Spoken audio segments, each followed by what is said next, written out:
নমস্কার, আমি ঝুনু সরকার চলে এসেছি আমার লেখা গল্পগুলো তোমাদের শোনাতে।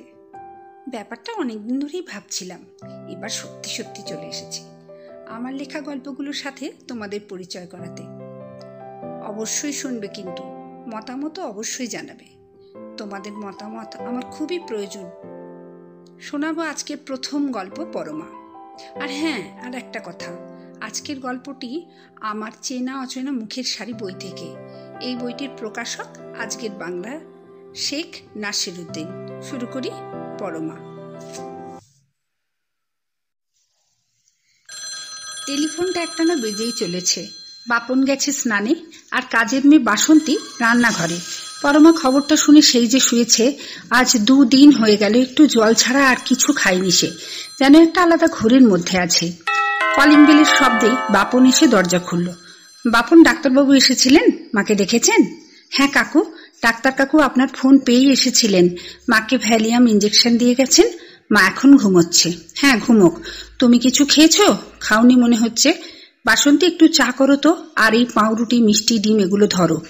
এর থেকে বাপনকে দাও, আর তুমিও খাও। সবাই না খেয়ে থাকলেই কি সমস্যার সমাধান হবে? কাকু, আপনি এখন থাকবেন তো? এত ফোন আসছে। আমি তো বলেই দিয়েছি ফোন তোলার দরকার নেই। যত সব আজে বাজে ফোন। তোমার মোবাইলটা অন রাখবে, তাহলেই হবে। একটা খবর শুনলেই মানুষের আগ্রহ বেড়ে যায়। কাকু, পুলিশ সকালেই আসবে বলেছে। কাল আমাকে কত প্রশ্ন করছিল। একটা প্রশ্ন বুঝে ওঠার আগেই আবার প্রশ্ন করছে। আমার মাথাটা কেমন ঝিমঝিম করছিল। ওরা মার সঙ্গে কথা বলবে বলে আজ আবার আসবে বলেছে। আচ্ছা, চিন্তার কিছু নেই, আমি এখন আছি। যদি আসে আমি সামলে নেব। আবার টেলিফোনটা বেজে ওঠে। বাপন তাকায় মনুষীজের দিকে। উঠে এসে টেলিফোন তোলে মনুষীজ নিজেই। হ্যালো। হ্যাঁ, আমি ওর বন্ধু মনুষীজ বলছি। হ্যাঁ, এখন আসতে চান? আসুন, তবে উনি তো অসুস্থ হয়ে আছেন না। ঠিক আছে, রাখছি। প্রদীপটা যে কি করলো! কোনোদিন কোনো কথা আমায় বলেনি এমন হয়নি। ক্লাবে এসেই আগে আমায় খুঁজেছে। পাড়ার সবাই বলে আমরা যেন হরিহর আত্মা। সেই বন্ধু যার সঙ্গে প্রতিদিন না হোক সপ্তাহে অন্তত 3-4 দিন দেখা হতোই। সে এমন একটা কাজ করলো। প্রদীপের স্ত্রী পরমা খুব শান্ত মেয়ে। বয়সটাও প্রদীপের তুলনায় অনেক কম। আমার সঙ্গে পরমার সম্পর্ক অনেকটা দাদা বোনের মতো। বন্ধুর বউ বলতে মানুষের চোখ যেমন চকচক করে তেমন কিছুই নয়, বরং পরমা আমায় ভীষণ শ্রদ্ধা করে।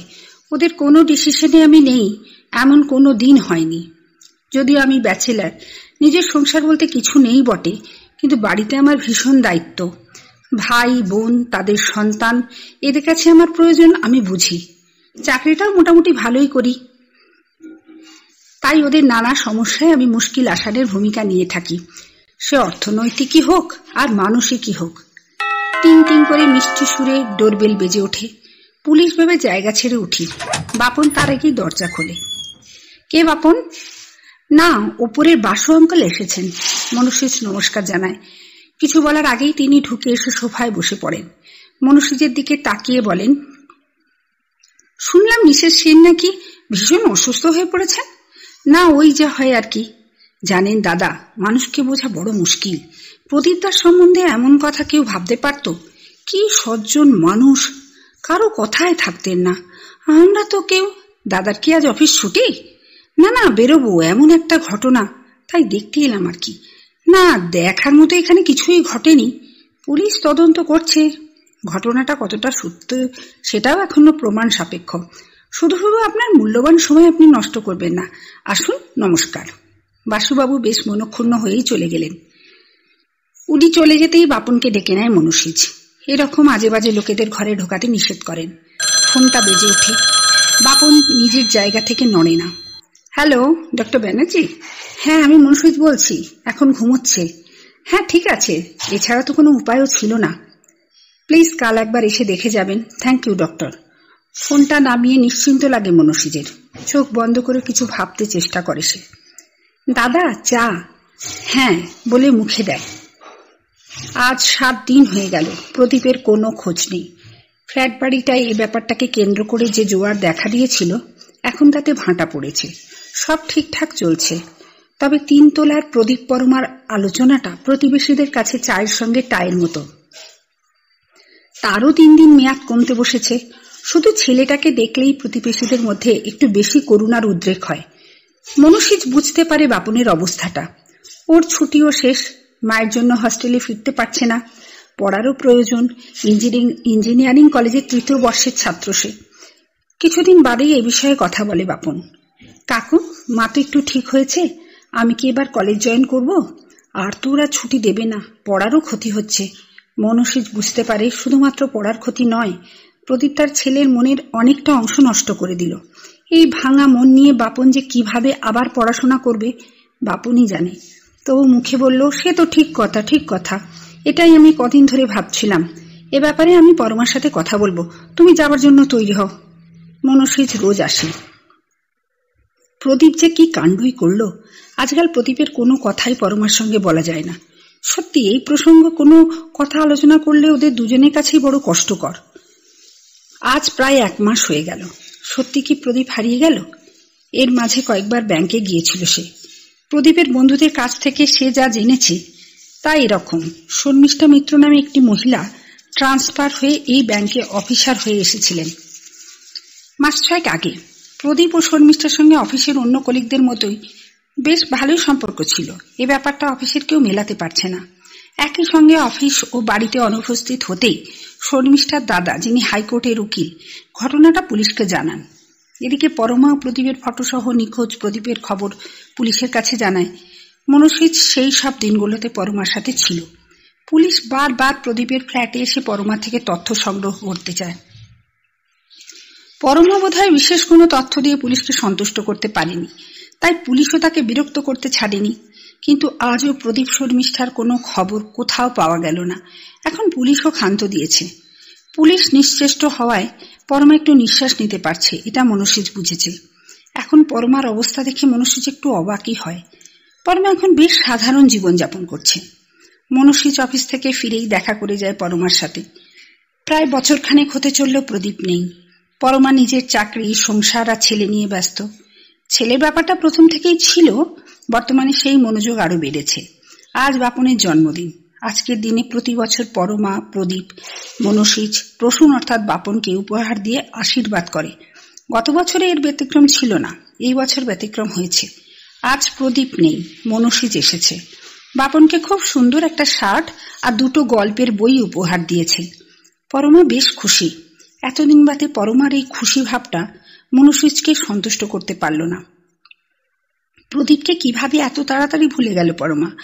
ভালোবাসার স্থায়িত্ব কি খুবই অল্প, কিন্তু মুখে খুশি খুশি ভাবটা বজায় রাখল।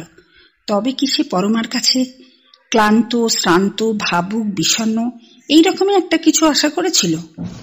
আমি কি ভাবছি? আমি তো সবসময় চেয়েছি পরমা শান্তিতে থাকুক, প্রসূনকে নিয়ে ভালো থাকুক। তবে এরকম ভাবছি কেন? মনুষীজ নিজেকেই গুছিয়ে নিয়ে মনে মনে। পরমা আগের মতোই মনুষীজের উপর নির্ভরশীল। যে কোনো কাজে মনুষীজের মতামত চায়, এটা মনুষীজের ভালো লাগে। বন্ধুর খোঁজ নেই, কিন্তু বন্ধু স্ত্রী তাকে আগের মতোই গুরুত্ব দেয়, দাদার মতো শ্রদ্ধা করে। খাওয়ার পরে বারান্দায় আসে পরমা, মনুষীজও আসে। বাপন তার ঘরে বন্ধু বান্ধব নিয়ে গান শুনছে। দাদা, আজ 11 মাস হলো আপনার বন্ধু নেই। মনুষীজ কিছু না বলে বারান্দায় গ্রিল ধরে দাঁড়িয়েই রইল। মানুষ চলে গেলে তার অভাব থাকে ঠিকই, কিন্তু জীবন তো থেমে থাকে না, তাই না দাদা? এবারেও মনুষীজ নিরুত্তর। আপনি বোধহয় এই 11 মাস 3 দিনের মধ্যে আমাকে এতটা প্র্যাকটিক্যাল আশা করেননি, তাই না? এবারে মনুষীজ পরমার দিকে সরাসরি তাকায়। আজ আপনাকে কয়েকটা কথা বলব। আপনার বন্ধু চলে যাওয়া কিছুদিন আগে আমাকে তার পুরনো ভালোবাসার কথা শুনিয়েছিল। আমিও বেশ আগ্রহের সাথে শুনেছিলাম। আমি যখন ওর জীবনে আসি তখন ওর 30টা বছর পার হয়ে গেছে, তাই কিছু ঘটনা ওর কৈশোরে বা যৌবনে থাকতেই পারে, এটা আমি ধরেই নিয়েছিলাম এবং মেনেই নিয়েছিলাম। সেই ভালোবাসায় এসে যে আমার জীবনে এমন ধাক্কা দেবে এমনটা কোনো মতেই ভাবিনি। সুমি ওর প্রথম প্রেম। খানিকটা কৃতজ্ঞতা বটে, কারণ সুমির বাবার জন্যই ও নিজের জীবনে প্রতিষ্ঠা পায়। লেখাপড়ার সব দায় দায়িত্ব নিয়েছিলেন সুমির বাবা।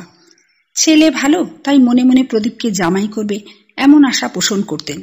তবে প্রদীপ এই কথাটা জানতো না, জানতে পেরেছে কিছুদিন আগে, সুমির মুখ থেকেই। চাকরি পাওয়ার পর নানা জায়গায় ঘুরতে হয়েছে প্রদীপকে। ও পাশের সম্পর্ক ফিকে হতে হতে মিলিয়েও গিয়েছিল ওর কাছে। এবার আমি এলাম ওর জীবনে। মনুষ্যিজ অপ্রস্তুত বোধ করছিল পরমার সামনে। পরমাকে যে প্রদীপ একথা বলেছিল তা সে জানে না। মুখে বলে, ও তো অনেক দিনের পুরনো কথা, ও কথায় কি হবে পরমা? কিন্তু সেই পুরনো কথা দিয়েই যেই নতুন ঘটনা তৈরি দাদা। মনুষ্যিজ অবাক হয়ে তাকায় পরমার দিকে। পরমা স্থির, চোখ দুটো জলে ভরে আছে, তা মোছারও কোনো চেষ্টা নেই। যেন ওরা নিজেরাই ঝরে যাক এমন একটা ভাব। ঝরেও যাচ্ছে। সে সুমি আজকের শর্মিষ্ঠা মিত্র। হ্যাঁ, চমকে ওঠে মনুষ্যিজ। মাথাটা বোধহয় ঘুরেই গেল তার। একই কথা শুনল সে। তুমি কি সব বলছো পরমা? হ্যাঁ, আমি ঠিকই বলছি। আপনার বন্ধু কিছুদিন আগে এইসব কথা ফোনে জানিয়েছে। ওরা একসঙ্গে থাকতে চায়, এটাই ওদের দুজনের ইচ্ছে। আমি সম্মতি দিয়েছি।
রইল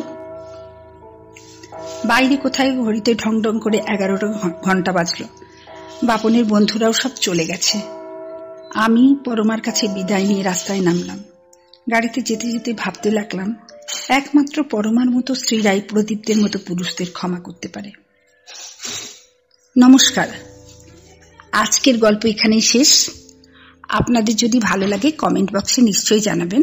অসুবিধা থাকলে তাও জানাবেন। আশা করি আপনার মতামত জানাতে ভুলবেন না। আর প্লিজ সাবস্ক্রাইব করবেন। নমস্কার।